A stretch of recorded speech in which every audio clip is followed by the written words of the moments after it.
What if everything you thought you knew about yourself and reality was backwards? What if what feels like falling apart is actually the beginning of waking up? If this is unfolding within you, understand you are not losing clarity, you are rising. Suddenly, the patterns you once valued no longer hold the same meaning. Exchanges that once fueled you now leave you empty. You sense less pull toward drama, winning, or being validated. This is not despair. This is not detachment. It is something more profound and infinitely stronger. You begin to sense yourself not as the lead in a story, but as the witness behind it. This may appear confusing, sometimes isolating. It is actually the first whisper of your higher awareness expanding. It begins lightly. You walk through your routine and feel a strange distance, as though you are both living and observing a dream. Thoughts still appear, yet they no longer echo as truth. They echo as conditioning. Feelings still rise, yet instead of drowning in them, you see them drift by like clouds. You start realizing your name, your past, your roles are not you, but layers worn through repetition. And, for the first time, you feel the urge to release them. This isn't denial. It isn't avoidance. It's a new vibration. It is the opening of a deep realignment that emerges when awareness outgrows the chains of programming. Your inner self, the true one, begins to unhook from form, and in that separation, something ancient and knowing awakens. You sense that you are no longer the same person as before, because you are not. What mystics described as awakening, scientists describe as expansion, is the moment you recognize that consciousness is not locked inside the body. The body is held inside consciousness. With that realization, perception bends. What you once believed without question becomes uncertain. You wonder if choice itself was ever your own. You begin to walk between two worlds. The outer structure that culture insists is real, the inner dimension you now begin to perceive. A dimension woven not from solid matter, but from thought and mind. At times, you witness synchronicities so precise they cannot be dismissed. You notice that your thoughts appear to manifest more quickly, or that time stretches strangely. These are not random accidents. They are evidence your field is becoming attuned and alive. Yet this stage can be disorienting. Outwardly, nothing may have changed.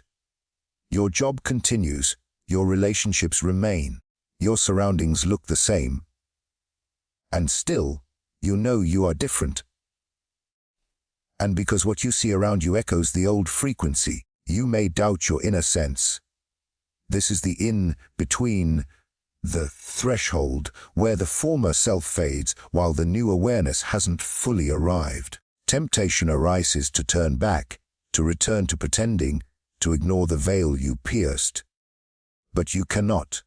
Once you open your eyes, you cannot close them. Once truth is glimpsed, it cannot be forgotten. This phase of paradox, where nothing seems clear but everything feels aligned, is sacred ground. Here, your higher awareness begins to break through.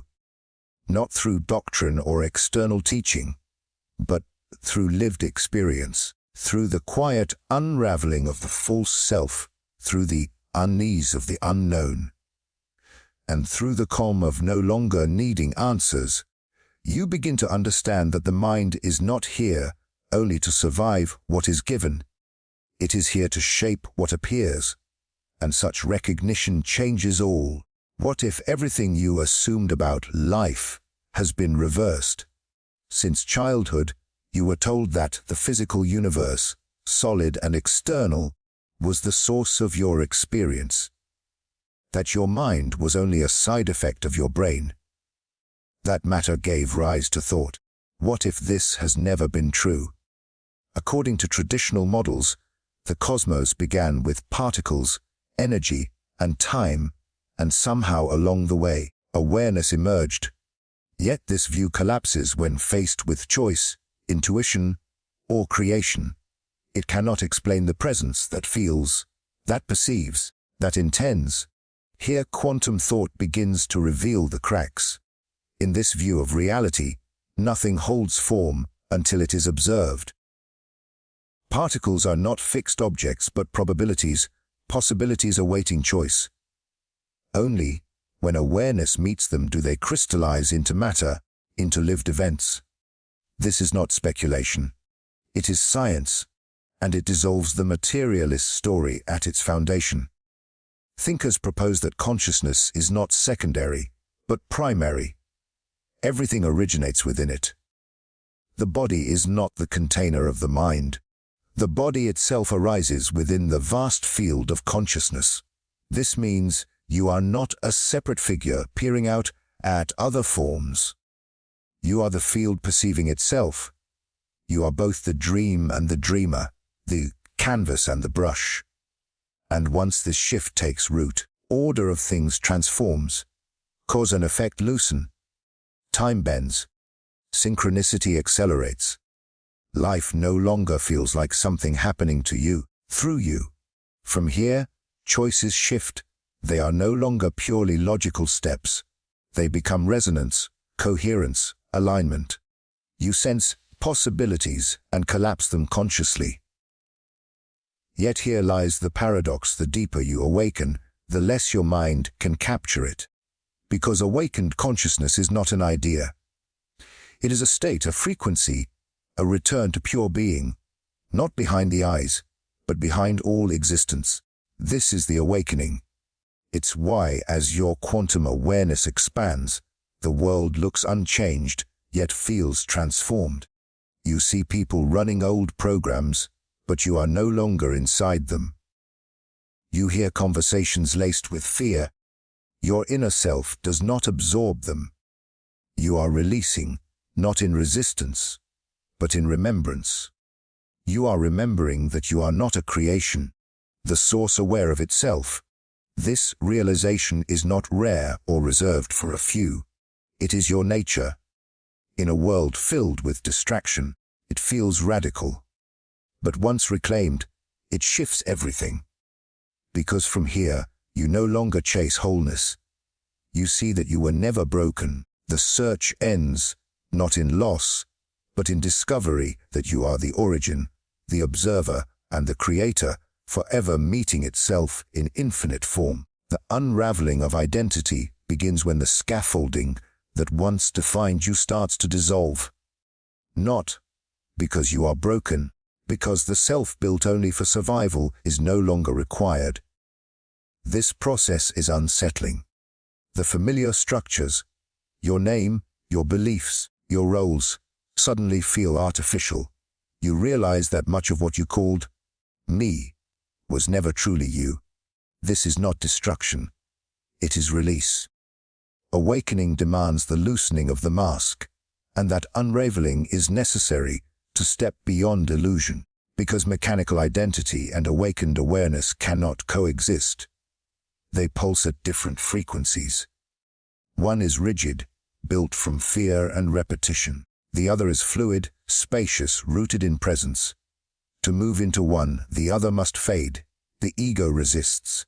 It clings, it panics, it recites old scripts. You're losing yourself. You're falling apart. Something is wrong. But nothing is wrong. What is happening is that your real self is stepping forward. The mask senses its end, but the awareness senses its beginning. The ego is not a villain. It is outdated. It was created as armor in a world that demanded adaptation. It stitched itself together from culture, family, beliefs, and survival strategies. It carried you through terrain that required a map. But now the terrain has shifted. Awareness no longer needs the armor. You look at the old rules, the conditioning, the borrowed voices. You begin to question not only the thoughts, but the thinker itself.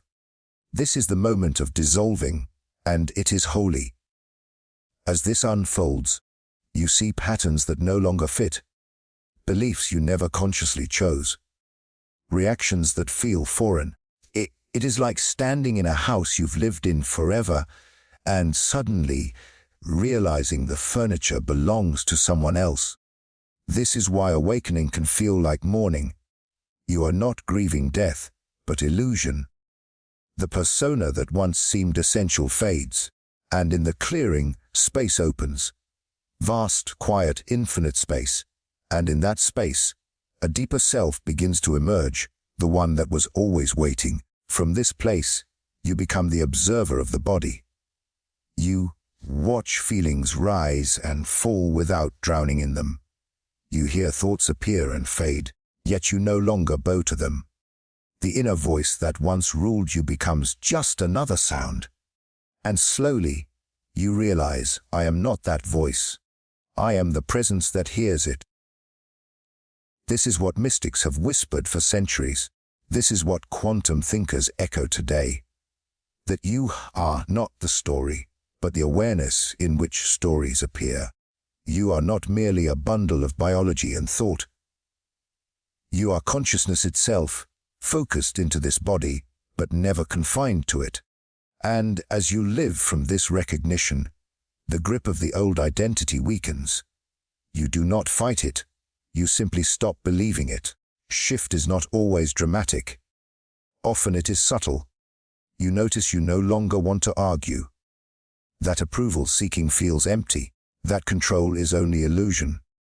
What matters now is peace, presence, resonance. And from here, the quantum self rises. This quantum self has no need for constant narrative. It does not fear the unknown. It does not seek outcomes. It simply exists. Pure awareness, pure perception, pure potential.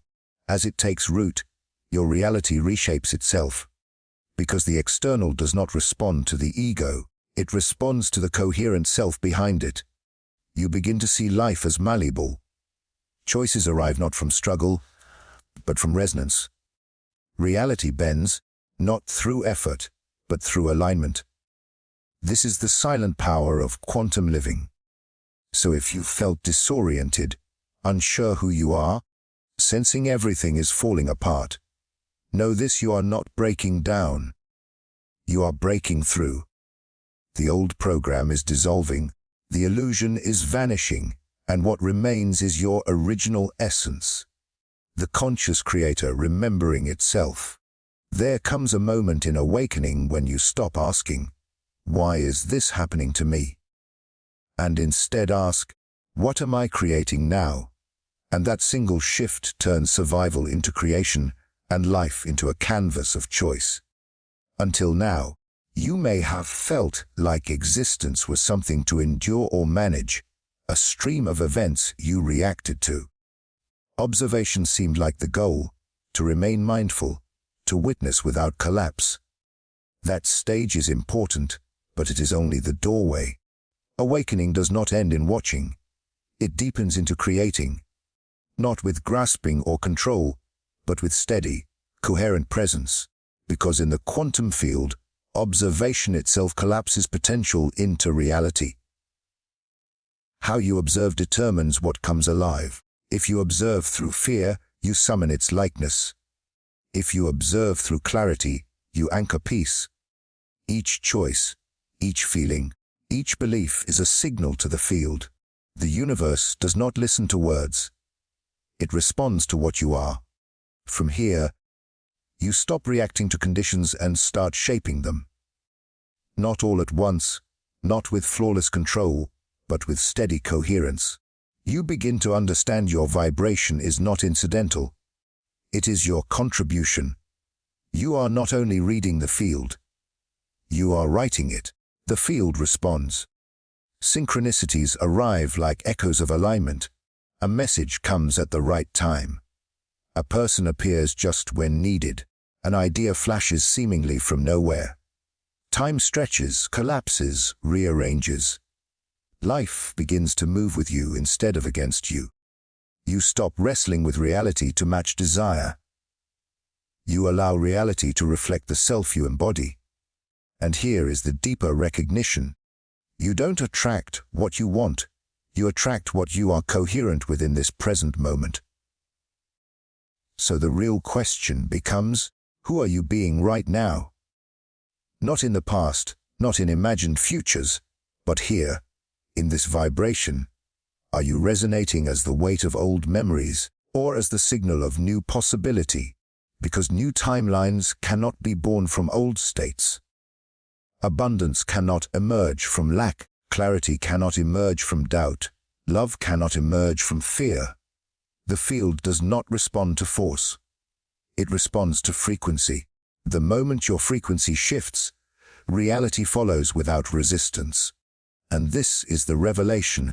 The observer was always the creator. Awakening is not about escape, but embodiment. It is not a rare gift, but your natural state. The journey does not end with realization. It continues with stabilization, living from presence even in chaos, remembering even when the old world pulls, creating not from fear, but from coherence. The world may appear the same, yet you are no longer the same within it. You are the field aware of itself, and that awareness changes everything.